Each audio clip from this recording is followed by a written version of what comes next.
Hello friends, hope you are doing well. কোরআন কি বা ইসলাম ধর্ম হিসাবে কি অন্ধবিশ্বাসের ধর্ম? অসংখ্য সন্দেহবাদী, অজ্ঞেয়বাদী, নাস্তিক, এমনকি আস্তিক বিভিন্ন ধর্মীয় সম্প্রদায়ের রা দাবি করেন যে যে কোনো ধর্মগ্রন্থ নাকি অন্ধবিশ্বাসের। তাই এই অর্থে ইসলামকেও সেই একই কাঠগড়ায় তারা দাঁড় করান যে ইসলাম হচ্ছে একটি ব্লাইন্ড ফেথের জায়গা, একটি অন্ধবিশ্বাসের জায়গা। এই দাবিটি কতটা গ্রহণযোগ্য? কোরআন কি কোনো জ্ঞানের বই না অন্ধবিশ্বাসের বই? এই নিয়ে কিন্তু নানান মহলে নানান মত বা আইডিয়া বা ইমপ্রেশন কিন্তু প্রচলিত আছে। তো আমরা প্রথমেই দেখবো যে কোরআনের প্রথম ওয়ার্ড হচ্ছে ইকরা। ইকরা মানে কি? রিড, অর্থাৎ পড়ো। তাহলে সমস্ত ধর্মগ্রন্থ, অর্থাৎ যত ধর্মগ্রন্থ পৃথিবীতে আছে, কোনো ধর্মগ্রন্থ কিন্তু নলেজ দিয়ে কিন্তু শুরু হচ্ছে না। কোরআনের ইন্টারেস্টিং ব্যাপারটি হচ্ছে, আকর্ষণীয় ব্যাপারটি হচ্ছে যে প্রথমেই জ্ঞানের উপর জোর দিচ্ছে, অর্থাৎ পড়ো। তো পড়তে বলছে কে? আল্লাহ। এবং তিনি প্রথমে কিন্তু বলছেন না যে সালাত আদায় করো বা নামাজ পড়ো বা হজে যাও বা তোমরা ধর্মীয় আচার অনুষ্ঠান রীতি নীতি এগুলো অনুকরণ বা অনুসরণ করো। প্রথমেই কিন্তু কমান্ড কি? সে কমান্ডটি হচ্ছে কিন্তু ইকরা, পড়ো। পড়ো কি? এই যখন আয়াতটি নাজিল হচ্ছে মেসেঞ্জার অফ আল্লাহর কাছে, তখন তাকে বলা হচ্ছে ওনাকে যে পড়ো ইন দ্য নেম অফ আল্লাহ who has created man from a congealed clot of blood, অর্থাৎ এক বিন্দু রক্ত থেকে যে মানুষকে সৃষ্টি করেছে তার নামে পড়ো, রিড। তাহলে প্রথমেই আমরা কি দেখছি যে একটি ওপেনিং শুরুতে, অর্থাৎ শুরুতেই একটি ড্রামাটিক মোমেন্ট, একটি কিন্তু খুব আকর্ষণীয় একটা শুরু আমরা দেখতে পাচ্ছি সেখানে। সেটা হচ্ছে কি? পড়তে বলা হচ্ছে এবং তার মানে জানতে বলা হচ্ছে, তার মানে উপলব্ধির জগৎ, অনুভবের জগৎ, ধ্যানের জগৎ, জ্ঞানের জগৎ এবং বৌদ্ধিক সম্প্রসারণের জগৎ বা দর্শনের জগৎ। এবং এই অর্থে কিন্তু একটি হাদিস আছে, এটি খুব বিখ্যাত হাদিস। সেখানে বলছেন প্রফেট বা অফ ইসলাম, তিনি বলছেন কি, যদি জ্ঞানের জন্য চীন দেশও যেতে হয় তাহলে চীন দেশও যাও। এর অর্থ কি? এটা কিন্তু আক্ষরিক অর্থে বলছেন যে তুমি চীনেই চলে যাও।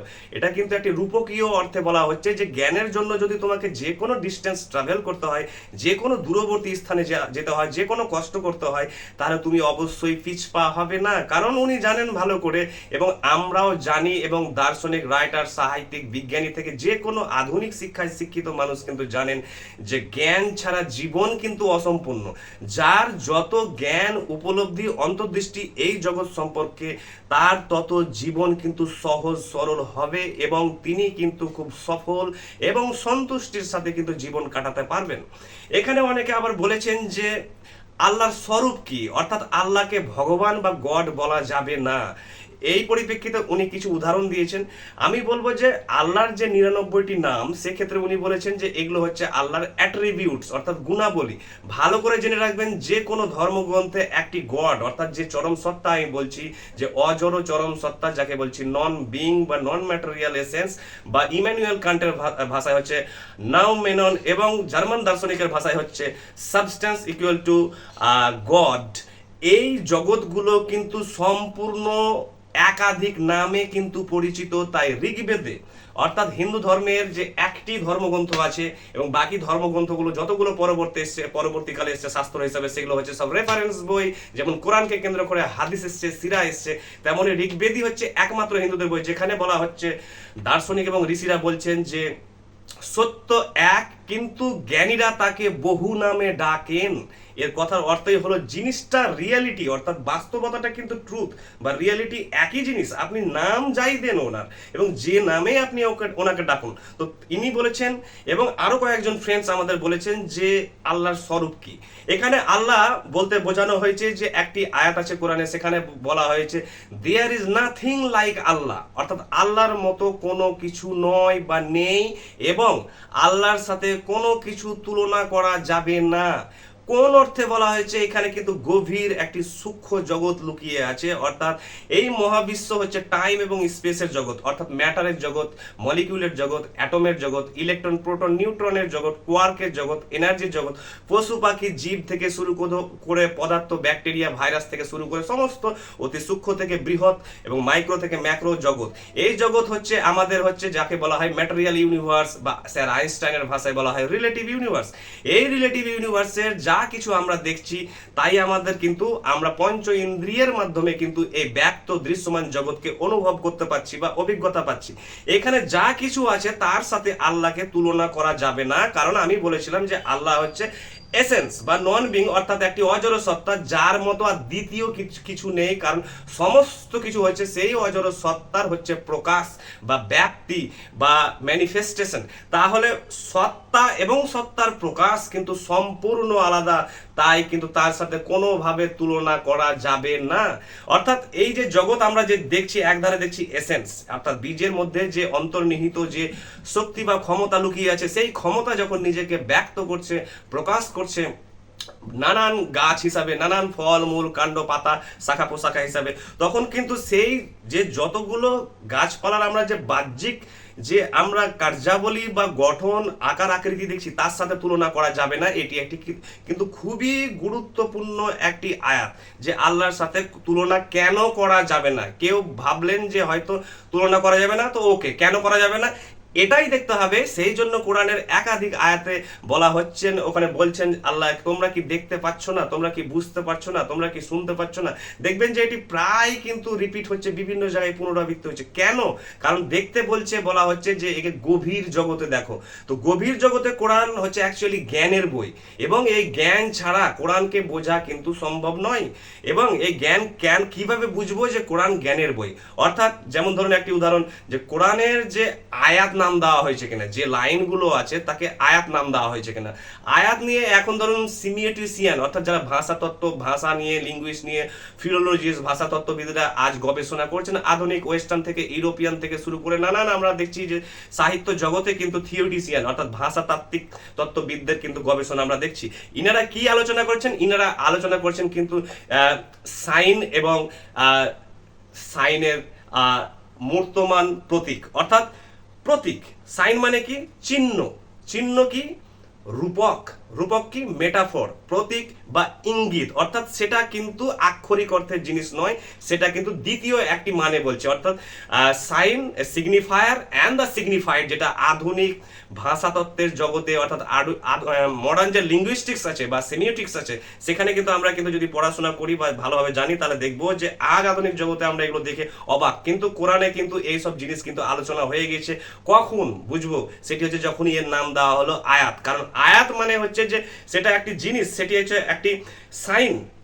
এবং এই যে সিগনিফায়ার, সাইন হচ্ছে সিগনিফায়ার, অর্থাৎ সে কিছু ইঙ্গিত করছে, সে কিছু প্রতীক হয়ে দাঁড়াচ্ছে, কারো রূপক হয়ে দাঁড়াচ্ছে। তাহলে সেই জিনিসটি যাকে রূপকায়িত করছে বা যাকে ইঙ্গিত করছে সেটিকে বলা হয় সিগনিফাইড। অর্থাৎ যেমন সাদা ধরুন হোয়াইট লেখা আছে, ধরুন, তাহলে হোয়াইটটি হচ্ছে আয়াত, চিহ্ন বা ইঙ্গিত বা রূপক বা প্রতীক। কিসের প্রতীক? শান্তির প্রতীক, পিস। এইভাবে এই জিনিসগুলো লিঙ্গুইস্টিক্সের ব্যাপারগুলো কিন্তু কোরআনে আছে। এবং অনেকে বলেছেন যে কোরআনে আল্লাহ বা আল্লাহর স্বরূপ কি, অর্থাৎ নেচার কি, ফিচার্স কি, অ্যাট্রিবিউটস কি, সেগুলোর মধ্যে আমি কয়েকটি বলছি, কারণ দীর্ঘ আলোচনা। ধরুন এর মধ্যে দেখবেন যে একাধিক আয়াতে আছে, ধরুন কয়েকটি আয়াতের নাম বলছি। যেমন ধরুন একটি আয়াতে বলা হচ্ছে যে wherever you turn you will see the face of আল্লাহ, অর্থাৎ যেদিকেই তুমি ঘুরবে সেদিকেই তুমি আল্লাহর চেহারা দেখতে পাবে। একটু আগে একজন ফ্রেন্ড কিন্তু ওখানে লিখেছেন যে আল্লাহ কিন্তু মানুষের মতো, অর্থাৎ তার হাত আছে, পা আছে, চোখ আছে, সিংহাসন আছে, অমুক আছে। এটা কেন? তাহলে কি আল্লাহ মানুষ? ভালো করে বুঝবেন যে এই যে আমি কথাটি বললাম যে আপনি যেদিকেই ঘুরবেন সেদিকেই আল্লাহর চেহারা দেখতে পাবেন। এবং যিনি দাবি করলেন যে আল্লাহ তো মানুষ, হাত পা আছে, ভালো করে জানবেন যে প্রত্যেক ধর্মগ্রন্থ কিন্তু কাব্যিক, অর্থাৎ গদ্য আকারে লেখা হতো না তখন, অর্থাৎ পোয়েট্রি, পোয়েটিক ফর্ম। কেউ যদি বলে না কবিতা কোরআন তো কবিতা নয়, অবশ্যই সাধারণ অর্থে কবিতা নয়, কিন্তু এর সমস্ত ছন্দ আকার থেকে শুরু করে স্ট্রাকচার থেকে শুরু করে টোটাল ব্যাপারটি হচ্ছে কিন্তু পোয়েটিক, অর্থাৎ হাইলি কাব্যিক। এবং কাব্যিক জিনিসের কয়েকটি বৈশিষ্ট্য আপনাদের জানতে হবে, না হলে কবিতার যদি বৈশিষ্ট্য আপনি না জানেন, ক্লাসিক্যাল পোয়েট্রির বৈশিষ্ট্য, তাহলে কিন্তু আপনি কোরআন কেন কোনো কবিতাই বুঝতে পারবেন না। সেটি হচ্ছে যে কবিতাতে সর্বদা কিন্তু পার্সোনিফিকেশন ব্যবহার করা হয়, মেটাফোর ব্যবহার করা হয়, সিম্বল ব্যবহার করা হয়, সাইন ব্যবহার করা হয়, অর্থাৎ রূপক এবং মানবীয় ধরুন গুণাবলী দেওয়া হলো। গাছকে ধরুন মা হিসাবে ডাকা হচ্ছে, নদীকে ধরুন কোনো মেয়ে হিসাবে কল্পনা করা হচ্ছে, পাহাড়কে ধরুন ছেলে হিসাবে কল্পনা করা হচ্ছে। এগুলো কিন্তু কাব্যিক গুণাবলী আরোপ করা হয়, যে যেভাবে সত্যকে প্রেজেন্ট করতে পারে। কেউ সত্য ধরুন নারীর ভূষণের মাধ্যমে সত্য প্রকাশ করছে, কেউ ধরুন একটি গরিব লোক দাঁড়িয়ে আছে, সেখানে তার সত্তার মাধ্যমে সে একটি ট্রুথ বলছে। তো ট্রুথ বলার মাধ্যম এবং ধরন কিন্তু হাজারো হতে পারে, কিন্তু ট্রুথ ইজ ট্রুথ, কিন্তু তার প্রকাশ বা মাধ্যম কিন্তু হাজারো হতে পারে। তাই কোরআন হোক, সেটা বাইবেল হোক বা ঋগ্বেদ হোক, সবই কিন্তু কাব্যিক আকারে আছে। আর কাব্যিক আকারে আপনি পাবেন সেখানে যতগুলো হাত পা থেকে শুরু করে সেগুলো হচ্ছে রূপক বা চিহ্ন। এবং এই চিহ্নগুলো বুঝতে হলে আপনাকে কিন্তু বুঝতে হবে যে এই আয়াতগুলি কি ইঙ্গিত দিচ্ছে বা কিসের চিহ্ন। তেমনই ধরুন একটি আয়াতে আছে, ধরুন বলছেন আল্লাহ যে I am in the east, I am in the west, অর্থাৎ I am in the east and the west, আমি পূর্বেও আছি, আমি পশ্চিমেও আছি। তার মানে কি, যে আমি পূর্ব এবং পশ্চিম যে ব্যাপ্তি হিসাবে দেখানো হচ্ছে, যে আমি আছি মানে সেখানে কোনো ব্যক্তি বস্তু দ্রব্য দাঁড়িয়ে নেই, তিনি হচ্ছে অল পারভেসিভ, সর্বপরিব্যাপ্ত হয়ে আছেন। এবং তিনি যেখানে বলছেন যে তুমি যেদিকে ঘুরবে সেদিকে তুমি আল্লাহর চেহারা দেখতে পাবে, তার মানে হচ্ছে চেহারার রূপক হচ্ছে কি, আমার উপস্থিতি তুমি অনুভব করতে পারবে। কি কেমন ভাবে উপস্থিতি অনুভব করতে পারবে? যে কোনো পঞ্চ ইন্দ্রিয়ের মাধ্যমে যে জিনিস দ্রব্য বস্তুকে আপনি উপভোগ করেন সেভাবে কি? মোটেই নয়। এটি হচ্ছে একটি পুরোপুরি আধ্যাত্মিক এবং অতীন্দ্রিয় অভিজ্ঞতা, যাকে মেডিটেশন বা আপনার স্পিরিচুয়াল প্রসেস বা মিস্টিক্যাল প্রসেস ছাড়া জানতে পারবেন না। এবং কোরআন নিয়ে হোক বা বেদ বা বাইবেল নিয়ে সাধারণ জগতে কনফিউশন বেশি থাকে, অর্থাৎ সাধারণ কারা 95% ব্যক্তি কিন্তু ধর্মীয় অনুগামীরা সাধারণ হয়, যারা কিন্তু ডিপলি পড়াশোনা করেন না গভীরভাবে। আপনি যদি কোরআন গভীরভাবে না পড়েন, এবং কোরআন পড়তে গিয়ে ইন্টারটেক্সচুয়াল রেফারেন্সেস নিতে হবে, স্কলারদের মতামত নিতে হবে, আধ্যাত্মিক ব্যক্তিদের মতামত নিতে হবে, বড় বড় তাবর ব্যক্তি আছেন, যারা পণ্ডিত আছেন, যারা স্কলার আছেন, তাদের যদি মতামত বা রেফারেন্সেসের বই যদি আপনি না পড়েন, তাহলে অনেক কিছু জিনিস থেকে বঞ্চিত হবেন। তেমনই ধরুন যে এখানে যেমন জ্ঞানের কথা বলা হচ্ছে, তেমন আপনি দেখবেন যে কোরআনে আছে ধরুন কি আছে, বিজ্ঞান আছে, সাহিত্য আছে, আবার আছে সাইকোলজি আছে, আবার ফিলোসফি আছে। তাহলে দেখছেন যে কোরআনে যখন এই জগৎগুলো আছে, তার মানে কোরআন কিন্তু একটি ভার্সেটাইল বই, একটি বহুমুখী বই, বৈচিত্র্যময় বই, যেখানে সমাজ রাজনীতি থেকে শুরু করে মানুষের কার্যাবলী এবং বিজ্ঞান, দর্শন, মনস্তত্ত্ব, দর্শন থেকে শুরু করে যখন সব জিনিস দেখছেন, তার মানে কোরআন কিন্তু অন্ধবিশ্বাসের বই নয়। তাই একটি আয়াতে বলা হচ্ছে, তোমরা কি দেখছো না কিভাবে বাতাস, কিভাবে মেঘ, কিভাবে সমস্ত কিছু একটি অদৃশ্য নিয়ম মেনে চলছে। তাহলে এই যে সমস্ত কিছু যখন একটি জিনিস আরেকটি জিনিসের উপরে, কিন্তু আমরা ভালো করে জানি, জীবন বিজ্ঞান যদি পড়েন, লাইফ সায়েন্স, তাহলে দেখবেন যে প্রতিটি জিনিস এই মহাবিশ্বে যা আছে প্রত্যেকটি একে অপরের উপরে কিন্তু নির্ভরশীল, কোনোটি কিন্তু ইন্ডিপেন্ডেন্ট নয়। একে বলা হয় ইন্টারডিপেন্ডেন্ট, অর্থাৎ ডিপেন্ডেন্ট অন ইচ আদার, একে অপরের উপর নির্ভরশীল, যাকে বাংলায় জীবন বিজ্ঞানে বলা হয় মিথজীবিত্ব বা সিম্বায়োসিস। এই সিম্বায়োসিস সম্পর্কটি আপনি দেখতে পাবেন। তো বলছেন যে দেখতে পাচ্ছেন না আপনারা, আল্লাহ বলছেন এটি কি দেখতে পাচ্ছেন না? এই যে অদৃশ্য একটি ঐক্য, একটি ইউনিটি, একটি হারমোনি, এই জিনিসটি কি আপনি দেখতে পাচ্ছেন না? তার মানে দেখবেন কি করে? আপনার চোখ আছে, আপনার পঞ্চ ইন্দ্রিয় আছে, সবই আছে, কিন্তু সবাই দেখতে জানে না।